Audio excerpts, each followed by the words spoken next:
Hello everyone दोस्तों, मैं अरुण शर्मा। आप देख रहे हैं द सोच। दोस्तों, इस वीडियो में बात करने वाले हैं हरियाणा की राजनीति के बारे में कि हरियाणा में जिस तरीके से चुनावी बिगुल बज चुका है, आगामी चुनाव तैयार है। इस पे मोदी जी ने इस बार हुंकार भर दिए और हरियाणा में डूबती हुई बीजेपी को पार लगाने के लिए मोदी जी ने बड़े बड़े दावे करे। दोस्तों, अगर आप चैनल पहली बार हैं, जुड़ सकते हैं सारी वीडियो को देखने के लिए। दोस्तों, बात करते हैं हरियाणा के दंगल के बारे में, जहां हरियाणा में बीजेपी 2 बार अपना टर्म पूरा कर गई और तीसरी बार हैट्रिक के की नवजसी कगार पे आई।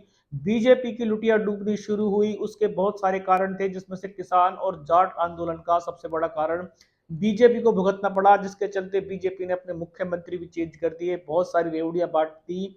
अमित शाह ने बहुत सारे भंडार खोल दिए। पर देखा जाए तो हरियाणा में अब तक बीजेपी का समीकरण नहीं साधा जा रहा। इसी बीचों बीच मोदी जी ने कल परसों से हरियाणा में कांग्रेस को लताड़ लगाई है और कांग्रेस को दामाद की राजनीति बता दिया है। जिस तरीके से हरियाणा में मोदी जी ने हुंकार भरी है, क्या मोदी जी खट्टर की कमियों को और नायब सिंह सैनी की कमियों पर पर्दा डाल पाएंगे? हरियाणा में जिस तरीके से बीजेपी सरकार पिछड़ चुकी है, जिस तरीके से बीजेपी में टिकट बंटवारे को लेकर 40 से 45 विधायकों ने अपने दावे ठोक दिए, क्या मोदी जी का चेहरा सारे घावों को भर पाएगा? जिस तरीके से मोदी जी ने कांग्रेस को कहा है कि इस बार कांग्रेस का सुतड़ा साफ कर देंगे, ऐसे ही मोदी जी ने 400 के आंकड़ों के नारे लगाए थे। पर लोकसभा चुनाव में मोदी जी को 250 सीटों पे शांति पकड़नी पड़ी। पर हरियाणा में अब मोदी जी का चेहरा किस तरीके से बीजेपी की राजनीति को बदलेगा, ये तो कहा नहीं जा सकता।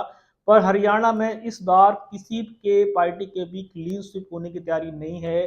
कांग्रेस में भी वही बंटवारा, वही सियासी दल, वही खींचातान जारी है। सीएम को फेस को लेके आज तक कांग्रेस अपना पेज नहीं सुलझा पाई। वहीं बीजेपी टिकट बंटवारे को लेके औधेमुगिरी और उसके विधायकों ने अपने अलग पर्चे भर दिए। इसी बीचों बीच जेजेपी, इनेलो, सपा और केजरीवाल ने सबका बंटाधार करने के लिए बीच में छलांग लगा दी है। अब मोदी जी इन सब फैक्टरों से कैसे भारी पड़ेंगे, कुछ नहीं कहा जा सकता। पर मोदी जी ने अपनी मार्केटिंग स्किल का अच्छा प्रयोग किया है। उन्होंने हरियाणा में कांग्रेस को दोबारा से दामाद की राजनीति बता दिया है और बहुत सारे चट्टे कांग्रेस के ऊपर मढ़ दिए।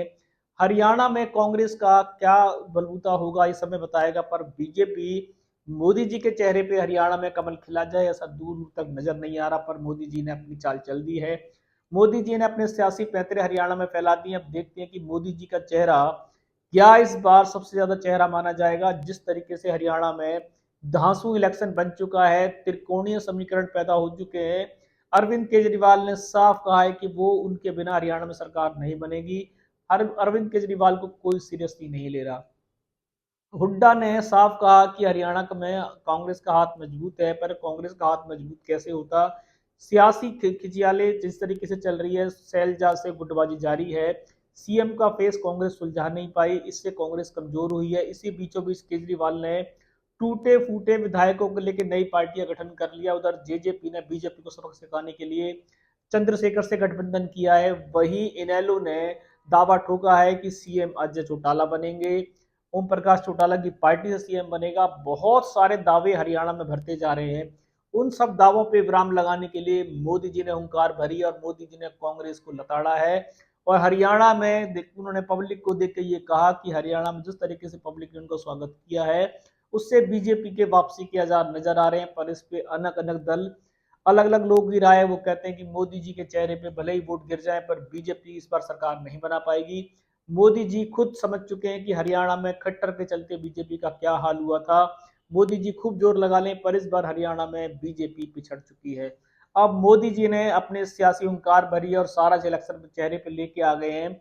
नायब सिंह सैनी को सूबे की कमान भले ही दे रखी हो, पर मोदी जी के चेहरे पे ही बीजेपी जितनी सीटें ला पाएगी वो मोदी जी का चेहरा ही है। वरना नायब सिंह सैनी और खट्टर के चेहरे पे बीजेपी में इस बार सीटों के लाले पड़ेंगे।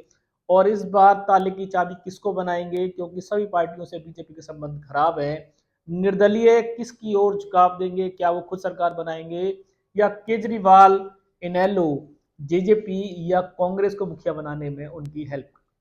दोस्तों, फिलहाल हरियाणा के रण में मोदी जी के हुंकार और बीजेपी के साथ कितनी खड़ी हो पाएगी? क्या डूबती हुई बीजेपी हरियाणा में मोदी जी के हुंकार के चलते सबको रौंद पाएगी और मोदी जी का पंचम दोबारा से हैट्रिक पार लगा पाएगा? इस रुझान पे सटीक विश्लेषण लेके आएंगे। अगर आप चैनल पहली बार हैं, जुड़ सकते हैं आगामी सभी वीडियो को देखने। दोस्तों, मैं अरुण शर्मा मिलूंगा नई सोच के साथ। तब तक अपना ध्यान रखें। नमस्कार।